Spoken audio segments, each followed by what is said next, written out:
In category theory, a branch of mathematics, an initial object of a category C is an object I in C such that for every object X in C, there exists precisely one morphism IX. The dual notion is that of a terminal object. T is terminal if for every object X in C there exists a single morphism XT. Initial objects are also called coterminal or universal, and terminal objects are also called final. If an object is both initial and terminal, it is called a zero object or null object. A pointed category is one with a zero object. A strict initial object I is one for which every morphism into I is an isomorphism. Examples: the empty set is the unique initial object in the category of sets. Every one-element set is a terminal object in this category. There are no zero objects. Similarly, the empty space is the unique initial object in the category of topological spaces. Every one-point space is a terminal object in this category.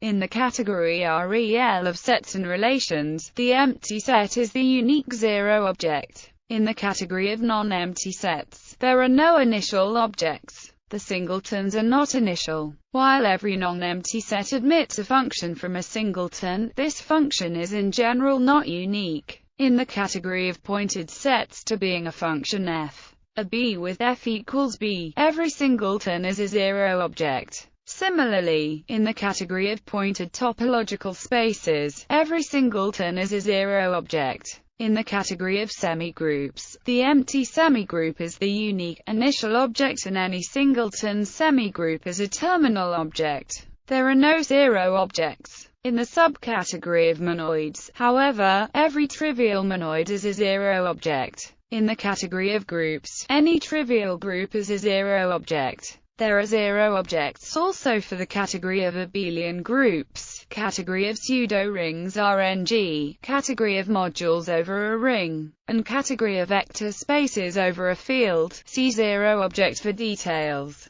This is the origin of the term zero object. In the category of rings with unity and unity-preserving morphisms, the ring of integers Z is an initial object. The zero ring consisting only of a single element 0 equals 1 is a terminal object. In the category of fields, there are no initial or terminal objects. However, in the subcategory of fields of fixed characteristic, the prime field is an initial object. Any partially ordered set can be interpreted as a category. The objects are the elements of P, and there is a single morphism from X to Y if and only if X, Y. This category has an initial object if and only if P has a least element. It has a terminal object if and only if P has a greatest element. All monoids may be considered, in their own right, to be categories with a single object. In this sense, each monoid is a category that consists of one object and a collection of specific morphisms to itself. This one object is neither initial or terminal unless the monoid is trivial, in which case it is both. In the category of graphs, the null graph containing no vertices nor edges is an initial object. If loops are permitted, then the graph with a single vertex and one loop is terminal.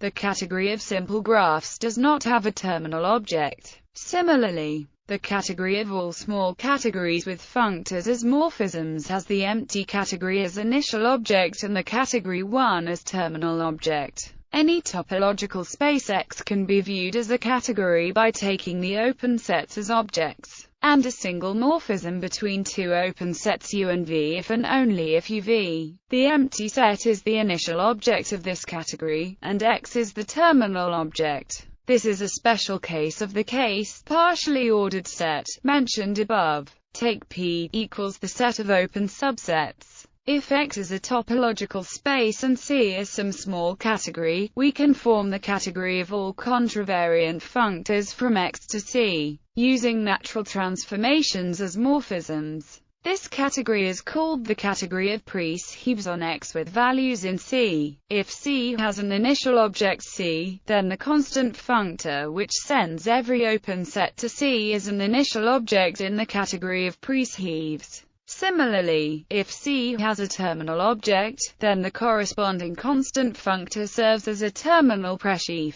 In the category of schemes, the prime spectrum of the ring of integers is a terminal object. The empty scheme is an initial object. If we fix a homomorphism F, OB of abelian groups, we can consider the category C consisting of all pairs where X is an abelian group and phi XA is a group homomorphism with F phi equals 0. Imorphism from the pair to the pair is defined to be a group homomorphism R XY with the property psi R equals phi. The kernel of F is a terminal object in this category. This is nothing but a reformulation of the universal property of kernels. With an analogous construction, the co-kernel of F can be seen as an initial object of a suitable category. In the category of interpretations of an algebraic model, the initial object is the initial algebra. The interpretation that provides as many distinct objects as the model allows and no more. Properties, existence and uniqueness. Initial and terminal objects are not required to exist in a given category. However, if they do exist, they are essentially unique. Specifically, if I1 and I2 are two different initial objects, then there is a unique isomorphism between them. Moreover, if I is an initial object, then any object isomorphic to I is also an initial object. The same is true for terminal objects. For complete categories there is an existence theorem for initial objects. Specifically, a complete category C has an initial object if and only if there exist a set I and an I-index family of objects of C such that for any object X of C there are at least one morphism key X for some II. Equivalent formulations. Terminal objects in a category C may also be defined as limits of the unique empty diagram C. Since the empty category is vacuously a discrete category, a terminal object can be thought of as an empty product. Dually, an initial object is a colimit of the empty diagram C and can be thought of as an empty coproduct or categorical sum. It follows that any functor which preserves limits will take terminal objects to terminal objects, and any functor which preserves colimits will take initial objects to initial objects.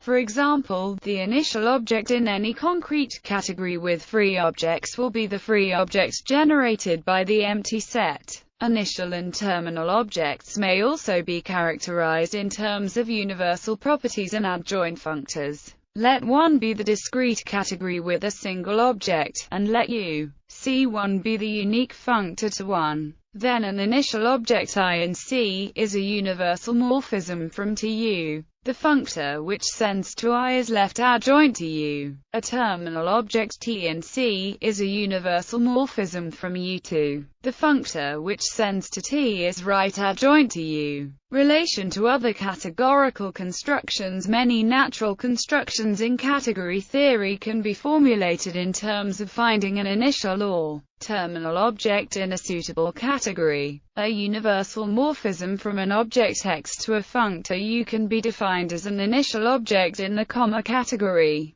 Dually, a universal morphism from U to X is a terminal object in the limit of a diagram F is a terminal object in cone the category of cones to F. Dually, a colimit of F is an initial object in the category of cones from F. A representation of a funct F to set is an initial object in the category of elements of F. The notion of final functor is a generalization of the notion of final object. Other properties. The endomorphism monoid of an initial or terminal object I is trivial. End equals hom equals id. If a category C has a zero object 0, then for any pair of objects X and Y in C the unique composition X0Y is a zero morphism from X to Y.